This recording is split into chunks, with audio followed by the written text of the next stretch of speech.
Hi friends, it's Valerie. Welcome back to this week's What's for Dinner. If you are new here, I would love if you would hit that subscribe button and join my YouTube family. Today's video, I've got 3 inspirational meals for you again, and I will just say my favorite of the week is going to be the chicken, like salsa verde rice. That is so good.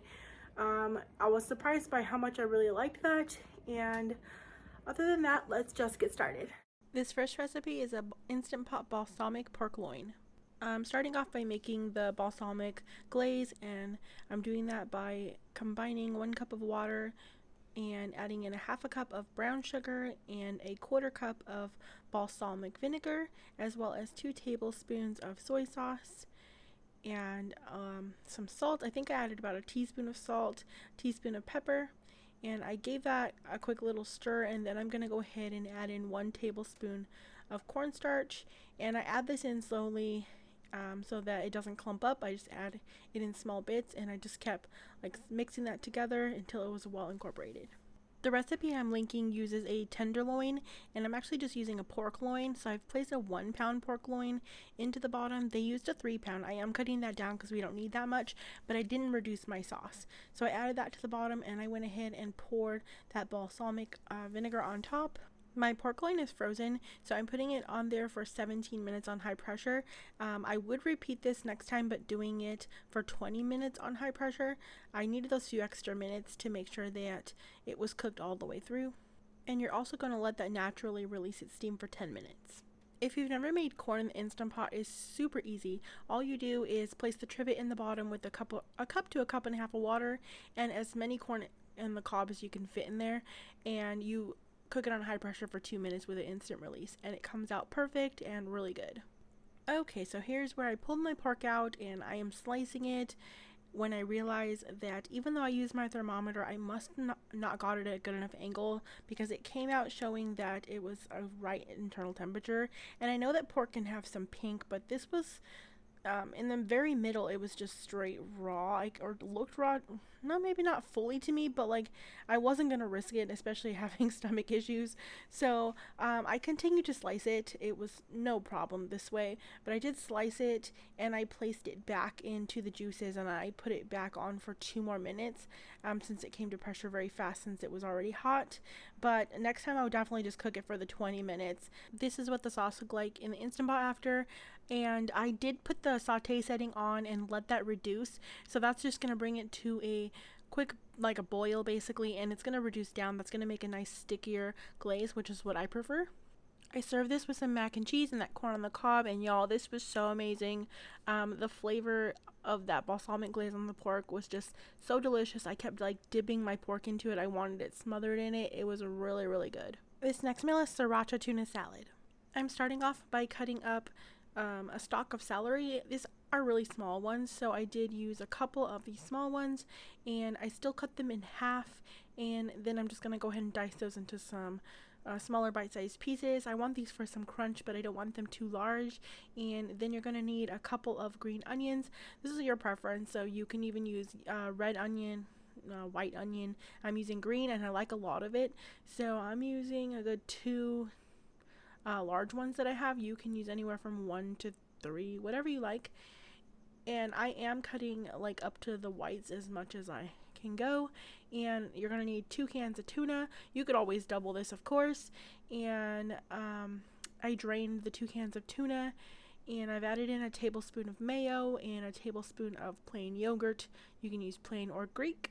And then a tablespoon or so of sriracha, and I'm just going to go ahead and mix that all together. And then I decided I'm going to add in some garlic powder, so I went ahead and did that. And then just go ahead and add in your chopped up green onion and celery and combine that in. As you can see, it overpowers the tuna a lot, which I like. If you like more tuna, of course you can just add another can or less of the vegetables. I really like adding vegetables in there though. And then I did season that with some salt and pepper. I felt like I needed a little bit more mayonnaise and a little bit more sriracha for my liking, but this is good at this point. This is where you'll taste it and see the things that you like to add in, and you can go ahead and add those in. And I'm using some of this thick sliced multigrain bread. It is so good, and I toasted that up, and I served my tuna on there with some steak fries that I had to use up, and then just some watermelon. And this was a nice variation to your basic regular tuna salad. This next meal is a 1-pot salsa verde chicken and rice. I'm starting off with a large pot over medium-high heat and adding in 2 tablespoons of butter. Then you're going to need to dice up about 1.5 pounds of chicken breast into 1-inch pieces. I probably did them a little smaller, that's just my preference. And I went ahead and added it into that melted butter, and I'm just going to go ahead and stir that around for a quick moment just to get it coated in the butter. And the recipe doesn't call for this, but I'm seasoning it with lots of garlic powder and a little bit of salt. And I'm just going to again stir that to get it coated with the seasonings. We're going to let that cook for about 5 minutes, and I stirred it pretty frequently. And then after that, I'm adding in 1 diced up green bell pepper and just going to go ahead and stir that together and let that cook for an additional like 3 minutes. Then I'm going to go ahead and add in 2 cups of chicken broth to that, and I'm going to need 2 cups of salsa verde. This is the one I'm using. I was measuring it and then I realized it's a 16-ounce jar, so I just poured the whole jar into there. And then you're going to go ahead and add in 1 cup of uncooked rice and just give that all a good stir and let that come to a boil. And then once it comes to a boil, we're going to go ahead and reduce that heat to a low simmer and place the lid on top. And I'm letting that cook for about 20 minutes. At this point, my liquid was not absorbed. My rice was soft, so I left the lid off and I just let that continue to simmer for a few more minutes with the lid off, and that kind of cooked off some more of that liquid, and the rest, when it cooled, it absorbed the rest just fine. Next, I'm just going to be making this as a side, these piquinto beans. They're actually pretty good. This was my first time having them. They had a lot of good flavor to them without really adding anything in, so I just heated those up with a flour tortilla. I put some sour cream on this. This was really, really delicious. Cheese would be really good as well, but I was watching my cheese this day because I was going on a trip the next day and I do have stomach issues and didn't want to create any problems. But it was very, very delicious. We love this. This last meal is some breakfast for dinner. I'm not going to show you the whole process because it's pretty simple. I just wanted to give you guys some more ideas of things we ate during the week. So I'm just mix a couple eggs with some milk and a splash of vanilla and some cinnamon. Just whisk that all together, and I'm using this thick sliced white Nature's Own crafted bread. I love this bread, and I'm just going to go ahead and dip it in that egg mixture, and I'm cooking this on butter on my pan just until it's nice and golden brown, you know, on each side. Pretty simple. And I cooked up some bacon in the oven. That's my favorite way to do it. I do it about 400 degrees for about 15 to 20 minutes, just depending how thick your bacon is. And it always comes out nice and perfect.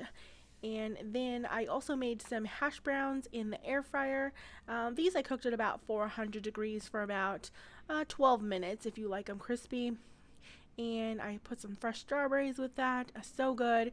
We've been really craving breakfast. We don't have it that often, so it was nice to have it for dinner.